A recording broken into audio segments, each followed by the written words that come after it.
మనము కూడా ఆత్మీయ జీవితంలో పైననే హల్లెలూయా, అది పైననే ఆరాధన, పైననే పాటలు, పైననే అన్ని, కానీ లోపట మన ఆత్మీయ జీవితం వాసన కొడుతుండొచ్చు. లోపట ఆత్మీయ జీవితంలో చచ్చిన స్థితిలో మనం ఉండొచ్చు. ఒక్కసారి మీరు సెల్ఫ్ ఎగ్జామినేషన్ చేసుకోండి బిడ్డలు ప్లీజ్.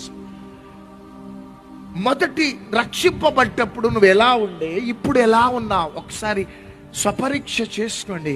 ప్రభువుని సొంత రక్షకునిగా అంగీకరించినప్పుడు what is your prayer life? ప్రార్థన జీవితం ఎట్లుండే, మందిరం ఎట్లుండే, పరిచర్య ఎట్లుండే, అంతేకాక ఎంత తగ్గింపు జీవితంతో నువ్వు ప్రభువును వెంబడించేవాడు. ఈరోజు సాఫ్ట్వేర్ ఇంజనీర్ అయిపోయినావు, డాక్టర్ అయిపోయినావు, ప్రొఫెసర్ అయిపోయినావు, మెటీరియలిస్టిక్ బ్లెస్సింగ్స్ వచ్చేసినాయి, ఉన్నత స్థాయిలోకి వెళ్ళిపోయినావు.